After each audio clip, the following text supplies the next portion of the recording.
Syria imposes Latakia curfew after sectarian violence shakes the coast. As of December 30, 2025, Syrian authorities have imposed an overnight curfew in Latakia after days of protests and reported sectarian violence in and around the coastal city. The restriction is a blunt signal that the state believes order is slipping. In a region where mistrust is already high and politics is still unsettled, why it matters now is that Latakia is not just another flashpoint. It is a core coastal hub with deep ties to Syria's Alawite community and a place where any security move is read through the lens of collective punishment versus public protection. A curfew can calm streets quickly, but it can also harden grievances if communities feel they are being blamed as a group. This piece explains what triggered the curfew, what is known about the violence and the protests, and why the coastal provinces remain uniquely vulnerable to escalation. It also lays out the scenarios to watch next and the signals that would show whether the temperature is dropping or rising. The story turns on whether the new authorities can restore calm in Latakia without deepening sectarian mistrust. Key points.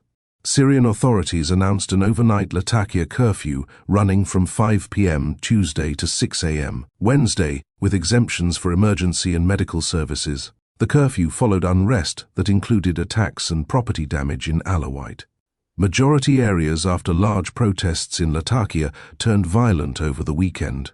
At least 4 deaths and dozens of injuries have been reported across the protest-linked clashes, with accounts indicating both civilians and a security member among the dead.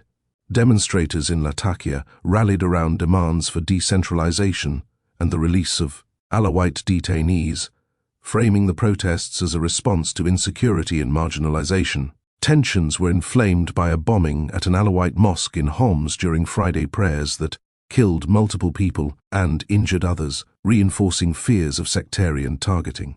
The government has blamed remnants of the former regime and external agendas for stoking violence, while critics and activists dispute parts of the official narrative.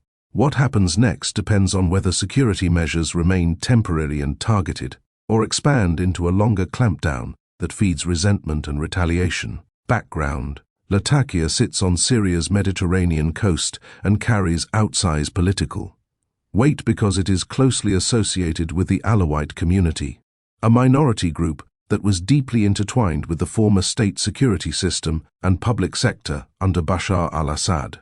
Assad, himself an Alawite, was ousted in December 2024, and Syria has since been governed by a Sunni-led, Islamist-influenced leadership under President Ahmed al-Sharaa.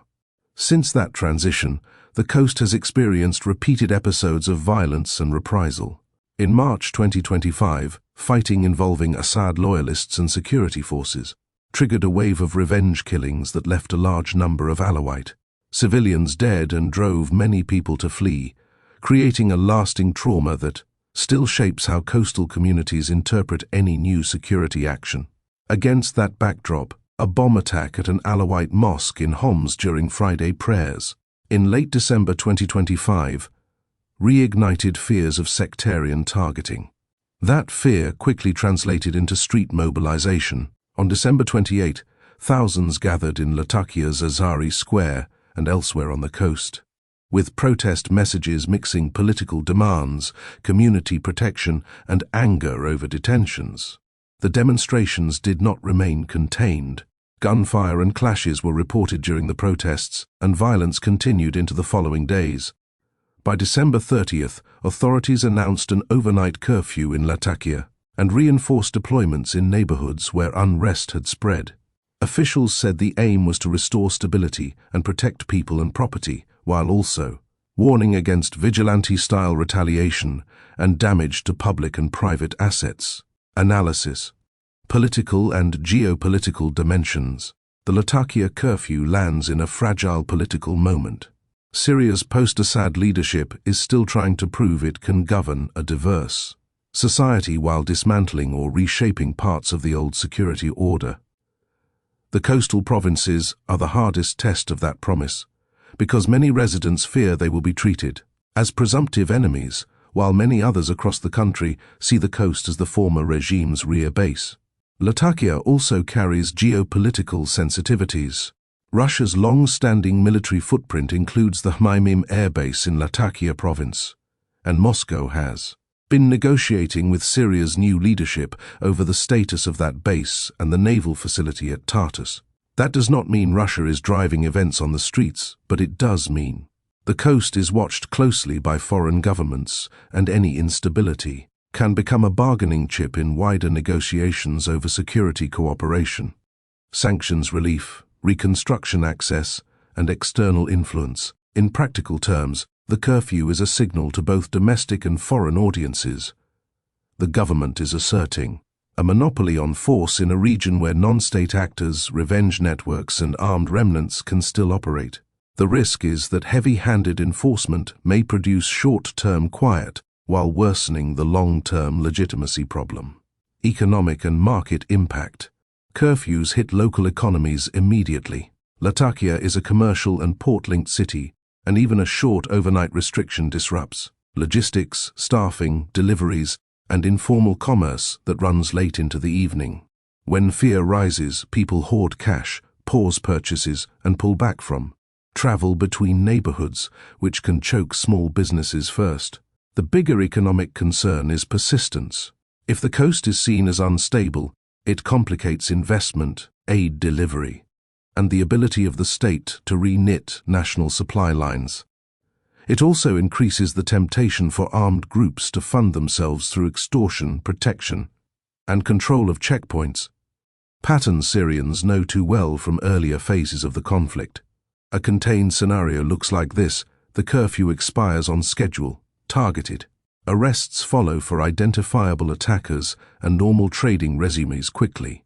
A more damaging scenario is a cycle of curfews, retaliatory vandalism, and sporadic attacks that push commerce into survival mode and deepen resentment across communities. Social and cultural fallout. Sectarian fear does not need a large number of incidents to become self-sustaining. It only needs enough to convince people that the next attack could be theirs, and that the state either cannot protect them or will not. The Homs mosque bombing intensified that fear, and the coastal protests show how quickly insecurity can turn into mass mobilization when people believe they are being targeted. Latakia's mixed social fabric adds a second layer of risk. The city includes Alawite majority and Sunni majority neighborhoods, and, in a tense moment, rumors travel faster than facts.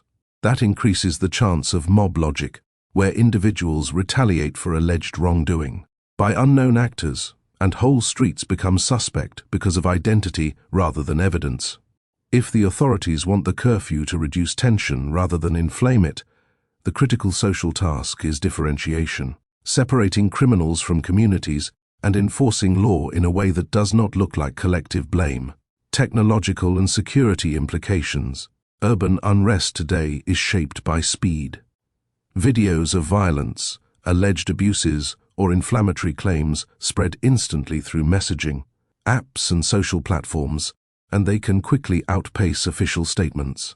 That dynamic matters in Latakia because competing narratives already exist. Some blame remnants and provocateurs, while others accuse security forces and allied groups of intimidation or excessive force.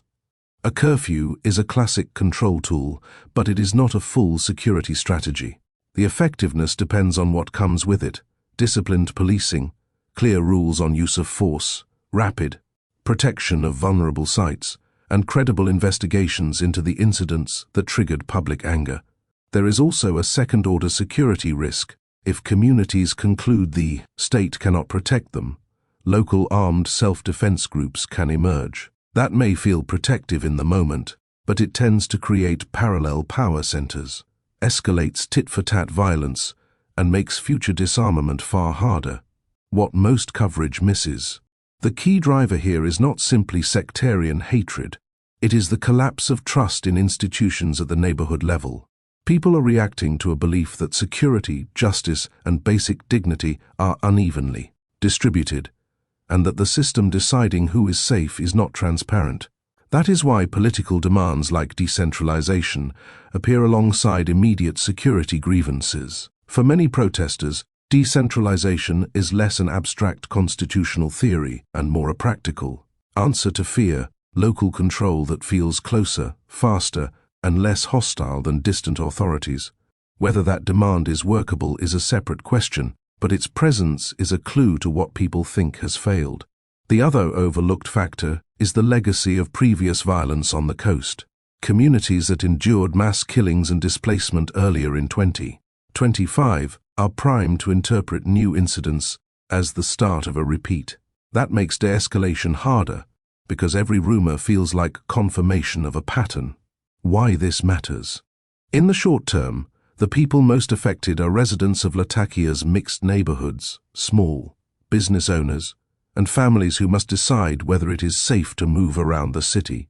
Curfews also strain hospitals, emergency responders, and local officials who must keep services running while tensions are high. In the longer term, Latakia is a bellwether for whether Syria's post-Assad order can hold together. If the coastal provinces remain unstable, it threatens national reconciliation efforts, complicates security sector reforms, and increases the likelihood of recurring insurgent-to-style violence and retaliatory crackdowns.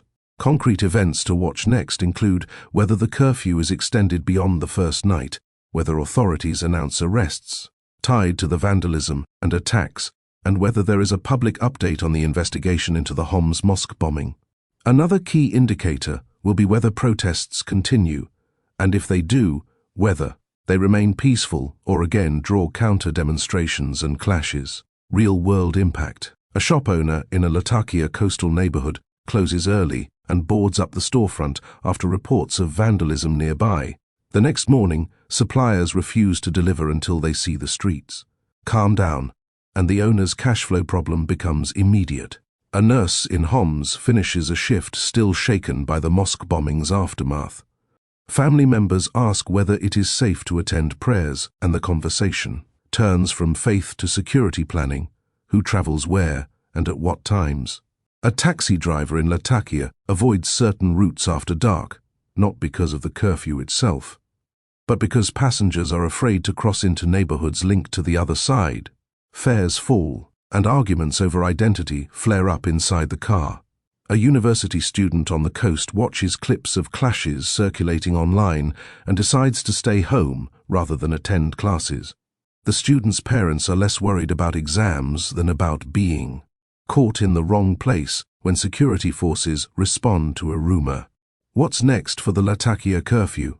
The immediate question is whether the curfew is a one-night intervention or the start of a rolling security clampdown. If it ends on schedule and is followed by targeted policing, transparent updates, and protection. For vulnerable communities, it may cool the streets without deepening the political crisis. If violence continues, through further attacks, reprisals, or confrontations between protesters and counter-demonstrators, authorities may extend restrictions and increase deployments. That can suppress unrest, but it can also widen the conflict if people interpret enforcement as collective blame. The clearest signal of where this is heading will be whether the state can deliver accountability without broadening the circle of suspicion. If investigations are credible and the public sees perpetrators held responsible regardless of identity, tensions can ease. If not, Latakia risks becoming a recurring frontline in Syria's struggle to rebuild trust after regime change.